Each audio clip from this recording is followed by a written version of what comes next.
தடை அதை உடை அப்படிங்கிற மாதிரி அரசியலமைப்பு சட்டமோ உச்சநீதிமன்றமோ இல்லைன்னா உயர் நீதிமன்றமோ ஏதாவது தடை விதிச்சிருக்காங்க அப்படின்னா அதை தாண்டதை தான் தாவேகா தலைவரும் முதலமைச்சருமான விஜய் அவர்கள் வந்து குறிக்கோளா வச்சுட்டு இருக்காரு. அப்படி ஒரு வேலையை தான் சமீபத்துல திருச்சி கிழக்குல நடந்த இடைத்தேர்தல் பிரச்சாரத்திலுமே பண்ணியிருக்காரு. அந்த பிரச்சாரத்துல அவர் என்ன பேசினாரு, எப்படி பேசினாரு, அவருடைய பாடி லாங்குவேஜ் வரைக்கும் எப்படி இருந்தது அப்படிங்கிறத விவாதம் செஞ்சிருக்காங்க. ஆனா அவர் எங்க பேசினாரு, அதோட பின்னணி என்ன, உயர் நீதிமன்றம் அதுக்கு என்ன சொல்லியிருக்காங்க, என்ன தடை விதிச்சிருக்காங்க, அதோட பின் விளைவுகள் என்னவா இருக்கும் அப்படிங்கிறத யாருமே பேசல. அதை பத்தி தான் இந்த வீடியோல விரிவா பேச போறோம். Welcome to Madhimugam decode. நான் இசை.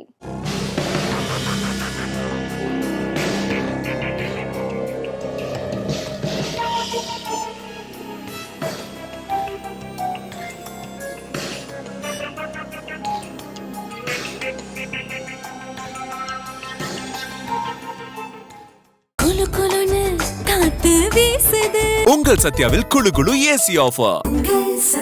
டயா பூஸ்டர் சுகரை கண்ட்ரோல் பண்ணும், உங்க ஆரோக்கியத்தை மீட்டு தரும். சர்க்கரையை கட்டுப்படுத்துறதுக்கான எளிமையான வழிமுறை, இயற்கையான வழிமுறை. அனைத்து மருந்து கடைகளிலும் கிடைக்கும். முதலமைச்சர் விஜய் அவர்கள் சமீபத்துல திருச்சி கிழக்குல நடத்தின அந்த நன்றி உரை, இது நன்றி உரை அப்படின்னு சொல்லவா இல்லைன்னா இடைத்தேர்தல் பிரச்சாரம் அப்படின்னு சொல்லவாங்கிறதே மிகப்பெரிய கேள்வியா தான் இருந்துட்டு இருக்கு. ஏன்னா அந்த உரை முழுக்க முழுக்க திமுகவை சாடியும் முன்னாள் முதலமைச்சர் ஸ்டாலின் அவர்களை சாடியும் தான் இருந்தது. குறிப்பா பார்த்தோம் அப்படின்னா இதுக்கு முன்னாடி, அதாவது தேர்தலுக்கு முன்னாடி தாவேகா தலைவர் விஜய் அவர்கள் எப்படி ஒரு பிரச்சாரத்தை கையில் எடுத்திருந்தாரோ அதே மாதிரியான ஒரு பிரச்சாரத்தை தான் திருச்சி கிழக்குலையும் நன்றி உரை அப்படிங்கிற பேர்ல நடத்தியிருந்தாரு. அந்த உரையில அவர் என்ன பேசினாரு, எப்படி பேசினாரு, ஈவன் என்ன சொல்ல போனோம்னா அவருடைய பாடி லாங்குவேஜ் அங்கேயும் சட்டமன்றத்துக்குள்ளேயே வேறவா இருக்கே அப்படிங்கிற ரீதியில எல்லாமே வந்து விவாதம் இது வரைக்கும் நடந்திருக்கு. நாமளுமே டீகோட் பண்ணியிருக்கோம். ஆனா இப்போ இங்க என்ன பிரச்சனை அப்படின்னா, அவரு அந்த உரையை எங்க நடத்தினாரு, ஒரு தனியார் கல்லூரியில, சென்ட் ஜோசப் கல்லூரி அப்படிங்கிற ஒரு கிறிஸ்தவ கல்லூரியில வச்சு ஒரு அரசியல் நிகழ்ச்சியை நடத்தியிருக்காரு. ஆனா நம்ம சட்டம் என்ன சொல்லுது அப்படின்னா, எந்த ஒரு கல்லூரிகளிலுமே அரசியல் நிகழ்ச்சியை நடத்தக்கூடாது அப்படின்னு சொல்லுது நம்மளுடைய சட்டம். அதாவது Tamil Nadu private college regulation rule 1976. இது என்ன சொல்லுது அப்படின்னா, ஒரு தனியார் கல்லூரியில உங்களால அரசியல் நிகழ்ச்சியை நடத்த முடியாது அப்படின்னு சொல்லுது. இது மட்டும் இல்லாம இதுக்கு முன்னாடி 1968லயே இன்னொரு சட்டம் வந்து இருக்கு. அதாவது 67ல திமுக ஆட்சி அமைக்கிறாங்க. திமுக ஆட்சி வந்ததுக்கு அப்புறமா நிறைய அரசு கல்லூரிகள் எல்லாமே நடைமுறைக்கு வந்துட்டு இருக்கு. அப்படி இருக்கும்போது அந்த கல்லூரி வளாகத்துக்குள்ள எந்த ஒரு நிகழ்ச்சியுமே நடக்கக்கூடாது அப்படின்னு தமிழ்நாடு எஜுகேஷனல் ரூல் 1968 அப்படிங்கிற ஒரு சட்டம் சொல்லுது. பிரைவேட் காலேஜ்ல மட்டும் இல்லாம எந்த ஒரு கல்லூரிகளிலுமே பள்ளி வளாகத்துக்குள்ளேயுமே அரசியல் நிகழ்ச்சி மட்டும் கிடையாது, எந்த ஒரு நிகழ்ச்சியுமே நடத்தக்கூடாது அப்படின்னு 1968 ஆக்ட் வந்து சொல்லுது. அதுவும் அந்த ஆக்டோட பிரிவு 81 அப்படிங்கிறது ரொம்ப தெளிவாகவே சொல்லுது. நீங்கள் வந்து கல்லூரி வளாகத்துக்குள்ள எந்த ஒரு நிகழ்ச்சியுமே நடத்தக்கூடாது.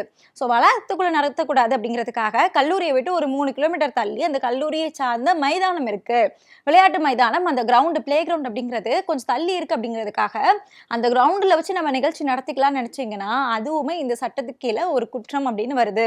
அதாவது கல்லூரி வளாகத்துக்குள்ளேயோ பள்ளி வளாகத்துக்குள்ளேயோ அந்த வளாகம் சார்ந்த மைதானம் எங்கேயாவது தூரமா இருக்கு அப்படின்னா அங்க கூட நீங்க எந்த ஒரு நிகழ்ச்சியுமே நடத்தக்கூடாது அப்படின்னு இந்த சட்டத்தோட பிரிவு 81 மிக தெளிவா சொல்லுது. அப்போ கல்லூரி வளாகத்துக்குள்ள எந்த ஒரு நிகழ்ச்சியுமே நடத்தக்கூடாதா, ஈவன் எக்ஸாம் கூட நடத்தக்கூடாது அப்படின்னு அந்த சட்டம் சொல்லுது.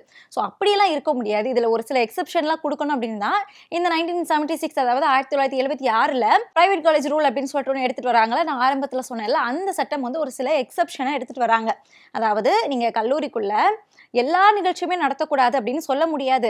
நம்ம வந்து கல்லூரி சார்ந்த நிகழ்ச்சிகளையோ மாணவர்கள் சார்ந்த கல்வி சார்ந்த நிகழ்ச்சிகளையோ எக்ஸாம் சார்ந்த நிகழ்ச்சிகளையோ, அதாவது டிஎன்பிஎஸ்சி எக்ஸாம் யூபிஎஸ்சி எக்ஸாம் எல்லாமே இப்போ வந்து கல்லூரி வளாகத்துக்குள்ள பள்ளி வளாகத்துக்குள்ள தான் நடந்துட்டு இருக்கு. இந்த மாதிரியான நிகழ்ச்சிகள் எல்லாத்தையுமே நம்ம வந்து டைரக்டர் அனுமதியோட நடத்திக்கலாம் அப்படின்னு 1976 சட்டத்தோட விதி 7 பிரிவு 3F வந்து சொல்லுது. அது எங்க அப்படின்னா, தனியார் கல்லூரி வளாகத்துக்குள்ள மட்டும் நீங்க இந்த மாதிரியான செயல்பாடுகள் எல்லாம் நிகழ்ச்சிகளா செய்யலாம் அப்படின்னு 1976, அதாவது Tamil Nadu private college regulation rule அந்த ஆக்ட் வந்து சொல்லுது. ஆனா இந்த 2 ஆக்டுமே எந்த இடத்துலயுமே நீங்க அரசியல் சார்ந்த நிகழ்ச்சிகளை கல்லூரி வளாகத்துக்குள்ள நடத்தலாம் அப்படின்னு சொல்லவே இல்லை. அப்போ இந்த 2 சட்டங்களையும் மீறி தான் தாவேகா தலைவரும் முதலமைச்சருமான விஜய் அவர்கள் திருச்சி கிழக்குல சென்ட் ஜோசப் கல்லூரியோட வளாகத்துக்குள்ள அந்த மைதானத்துக்குள்ள வச்சு ஒரு அரசியல் நிகழ்ச்சியை நடத்திருக்காரு. அப்ப இதுக்கு முன்னாடி இந்த மாதிரி அரசியல் நிகழ்ச்சிகள்லாம் நடத்தலையா? விஜய் அவர்கள் செஞ்சா மட்டும் எல்லாத்தையுமே குற்றம் சொல்றீங்களா அப்படின்னு கேட்டீங்கன்னா, இதுக்கு முன்னாடி நடந்திருக்கு. திமுக ஆட்சியில நடந்திருக்கு. கடந்த 5 வருஷத்திலேயே நடந்திருக்கு. என்ன நடந்திருக்கு? நான் முதல்வன் திட்டத்துக்கான ஒரு நிகழ்ச்சி, லேப்டாப் கொடுத்தாங்க இல்லையா, அந்த நிகழ்ச்சி கூட பள்ளி வளாகத்துக்குள்ள வச்சுதான் நடந்துச்சு. அப்ப அதுவும் இந்த சட்டத்துக்கு கீழே தவறு அப்படின்னு சொல்லிட்டு வருமான்னு கேட்டீங்கன்னா, அதுதான் கிடையாது. ஏன்னா அது மாணவர்கள் சார்ந்த ஒரு திட்டம். அங்க எந்த இடத்துலையுமே அரசியல் அப்படிங்கிறது பேசப்படலை. நான் முதல்வன் திட்டம் மூலமா என்னென்ன பெனிஃபிட்ஸ்லாம் இருக்கும், நீங்க தான் அதோட பெனிஃபிஷியரிஸ் அப்படின்னு சொல்லிட்டு அந்த திட்டத்தை மட்டும்தான் எடுத்து சொல்லக்கூடிய ஒரு நிகழ்ச்சியா இருந்தது. முன்னாடி சொன்ன மாதிரி அங்க அரசியல் சார்ந்த எந்த ஒரு பேச்சுக்களும் இடம் பெறல. அப்படி இருக்கும்போது 1976 சொன்னேன் இல்லையா, அதுல ஒரு சில எக்ஸப்ஷன்லாம் எடுத்துட்டு வந்தாங்களே, அந்த எக்ஸப்ஷன் கீழே இதுக்கு இடம் இருக்கு. அது மட்டும் இல்லாம இங்க உள்ள கலந்துகிட்டது எல்லாமே ஒட்டுமொத்தமும் மாணவர்கள்.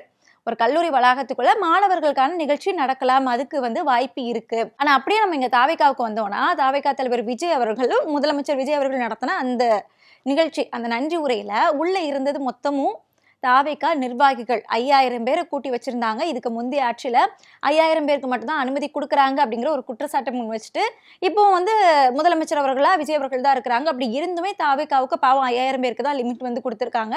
அந்த 5000 பேருமே மாணவர்கள் கிடையாது, தாவேகாவுடைய நிர்வாகிகள் அப்படிங்கிறத இங்க பார்க்கணும். அது மட்டும் இல்லாம இதுக்குள்ள PM ஸ்ரீ பத்தியோ இல்லைன்னா வேற ஏதாவது கல்வி சார்ந்த விஷயங்களோ பத்தி பேசப்படல. முழுக்க அரசியல் சார்ந்த உரையா தான் இருந்தது. ஈவன் அது நன்றி உரை அப்படின்னு கூட சொல்ல முடியாது. நான் ஆரம்பத்திலே சொன்ன மாதிரி அது ஒரு இடைத்தேர்தல் பிரச்சாரம். முழுக்க திமுகவை சாடிய ஒரு உரை, ஒரு விமர்சனம்.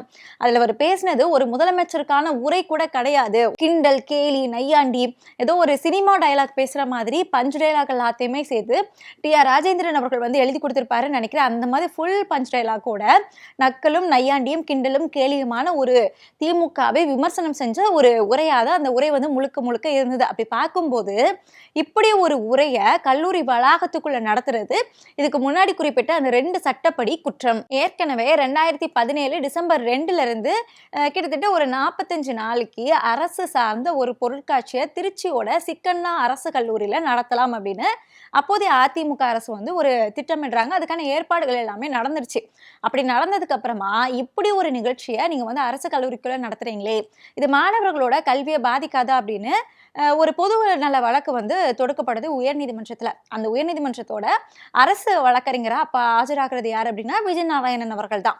அப்போ அந்த உயர்நீதிமன்றம் ஒரு தீர்ப்பு கொடுக்குறாங்க. என்ன தீர்ப்பு அப்படின்னா, ஏற்கனவே அவங்க ஏற்பாடு எல்லாமே செஞ்சுட்டாங்க. அது மட்டும் இல்லாம அரசோட சாதனைகளை எடுத்து சொல்ற மாதிரி தான் பொருட்காட்சி முழுக்க இருக்கு. இது தவறு அப்படிங்கிறது இருந்தாலுமே இவங்க ஏற்பாடு செஞ்சுட்டாங்க அப்படிங்கிறதுக்காக அந்த கல்லூரி நடக்கக்கூடிய அந்த நேரத்துல நீங்க எந்த ஒரு நிகழ்ச்சி ஏற்பாடுகளுமே செய்யக்கூடாது. 5 மணிக்கு முன்னாடி அந்த ஸ்பீக்கர் கூட நீங்க கட்டக்கூடாது, அதுல இருந்து ஒரு சவுண்ட் வரக்கூடாது, மாணவர்களுக்கு எந்த ஒரு டிஸ்டர்பன்ஸும் இருக்கக்கூடாது அப்படின்னு சொன்னது மட்டும் இல்லாம இனிமே இந்த மாதிரி ஒரு நிகழ்ச்சி நீங்க நடத்தவே கூடாது. அது அரசு சார்பில் நடந்தாலும் சரி, அரசோட சாதனைகளை எடுத்து சொல்றதா இருந்தாலும் சரி, மாணவர்கள் சாராத எந்த ஒரு விஷயமுமே கல்லூரி வளாகத்துக்குள்ளேயோ பள்ளி வளாகத்துக்குள்ளேயோ நடக்கக்கூடாது அப்படின்னு உயர்நீதிமன்றமே ரொம்ப தெளிவா ஒரு தீர்ப்பை கொடுத்துருக்காங்க. அப்போ ஏற்கனவே நமக்கு 2 சட்டம் இருக்கு, 1968 1976ன்னு சொல்லிட்டு. அந்த 2 சட்டப்படி பார்த்தாலும் கல்லூரி வளாகத்துக்குள்ள அரசியல் உரையாற்றியது தவறு அப்படிங்கிறது தெரிய வருது. இப்போ 2017 உயர்நீதிமன்றமும் ஒரு தீர்ப்பு கொடுத்துருக்காங்க. இனிமே அரசு சார்ந்த நிகழ்ச்சிகள், அரசியல் சார்ந்த நிகழ்ச்சிகள் கல்லூரி வளாகத்துக்குள்ள நடக்கக்கூடாது அப்படின்னு சொல்லிட்டு. அப்போ இந்த ஒட்டுமொத்த தீர்ப்பையுமே விஜய் அவர்கள் தாண்டியிருக்காரு. இது கண்டிக்கக்கூடியதா இருந்தாலுமே இதுல கவனிக்க வேண்டியது என்ன அப்படின்னா, நம்ம இதுக்கு முன்னாடி அரசு வழக்கறிஞரா ஆஜரானது விஜய் நாராயணன் அப்படின்னு சொல்லி குறிப்பிட்டிருந்தோம் இல்லையா, அப்போதைய அட்வொகேட் ஜெனரலா இருந்தவர்.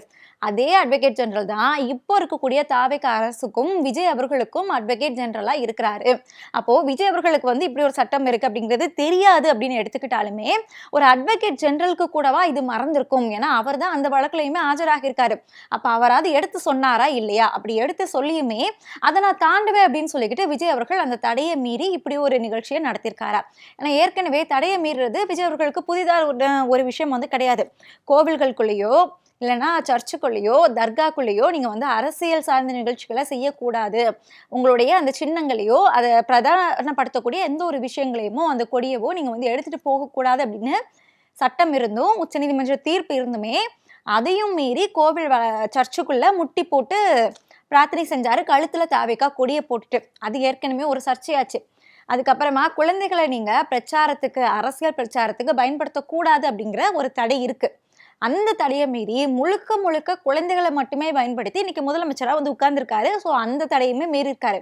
இன்னைக்கு கல்லூரி வளாகத்துக்குள்ள நீங்க வந்து எந்த ஒரு அரசியல் நிகழ்ச்சியும் நடத்தக்கூடாது அப்படின்னு சொன்னா அந்த தடையுமே மீறி இப்படி ஒரு நிகழ்ச்சியை நடத்திருக்காரு. இப்போ இந்த விஷயங்களுக்கு எல்லாத்துக்குமே நீதிமன்றம் வழக்கு தொடுக்குமா, நடவடிக்கை எடுக்குமா அப்படிங்கிறது தான் மிகப்பெரிய கேள்வியா இருந்துட்டு இருக்கு. ஏன்னா வரி ஏய்ப்பு காரணமாக விஜய் அவர்கள் மீது ஈடி நடவடிக்கை எடுக்க வேணும் அப்படின்னு சொல்லிட்டு ஒரு வழக்கு தொடர்றாங்க. அந்த வழக்குதாரர் தானாவே முன் வந்து அந்த வழக்கையுமே வந்து வாபஸ் வாங்கியிருக்காங்க. அப்போ யாருக்குமே இல்லாத அளவுக்கு ஒரு ப்ரிவிலேஜ் வந்து முதலமைச்சர் விஜய் அவர்களுக்கு கொடுக்கப்படுது. இது தமிழகத்துக்கு மிகவும் ஆபத்தானது.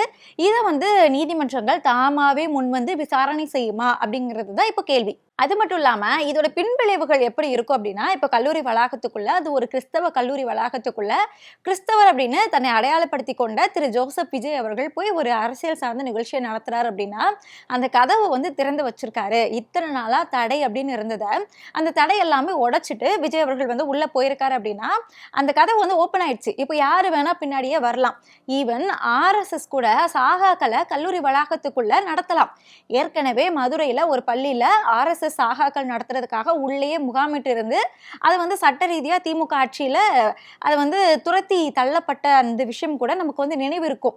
ஸோ அப்படி இருக்கும்போது ஒரு தடை இருக்கு அப்படிங்கிறதுனால தான் அவங்கள நம்ம அப்புறப்படுத்தியிருக்கோம். ஆனா இப்போ அந்த தடைகளை முதலமைச்சர் விஜய் அவர்களே மீறாரு அப்படிங்கும்போது அவரை கை காட்டி அவருக்கு பின்னாடியே அவரை கையை பிடிச்சுக்கிட்டே நிறைய பேர் வர்றதுக்கு வாய்ப்பு இருக்கு. இன்னைக்கு ஒரு கிறிஸ்தவ கல்லூரிக்குள்ள ஒரு கிறிஸ்தவராக தன்னை அடையாளப்படுத்தி கொண்ட விஜய் அவர்கள் உள்ள போறாரு அப்படின்னா மற்ற கல்லூரிகளுக்குள்ள RSS சகாக்கள் உள்ள போகிறதுக்கான வாய்ப்புகள் அதிகமாக இருக்கு. RSS மட்டும் இல்லாம மற்ற எங்கெங்கெல்லாம் எந்தெந்த மதம் சார்ந்த அமைப்புகள் இருக்கோ எல்லாமே, அரசியல் சார்ந்த அமைப்புகள் இருக்கோ எல்லாமே பள்ளி கல்லூரி வளாகத்துக்குள்ள உள்ள நுழைவாங்க. உள்ள நுழைஞ்சு அவங்க இன்ஃப்ளூயன்ஸ் பண்ணுவாங்க. இப்போ ஒரு கல்லூரி அப்படின்னா அது முழுக்க முழுக்க இந்த கட்சி சார்ந்ததா மாறலாம், இல்லை அப்படின்னா இந்த மதம் சார்ந்ததா மாறலாம். இந்த மாதிரியான நிறைய பிரச்சனைகளுக்கு விஜய் அவர்கள் கதவை திறந்து வச்சிருக்காரு. இது மூலமா என்னென்ன பிரச்சனைகள் வரப்போகுதோ அப்படிங்கிறதே மிகப்பெரிய கேள்விக்குறியா தான் இருக்கு. என்ன நடக்க போகுது அப்படிங்கிறத தொடர்ந்து தெரிஞ்சுக்குவோம். இணைந்திருங்கள்.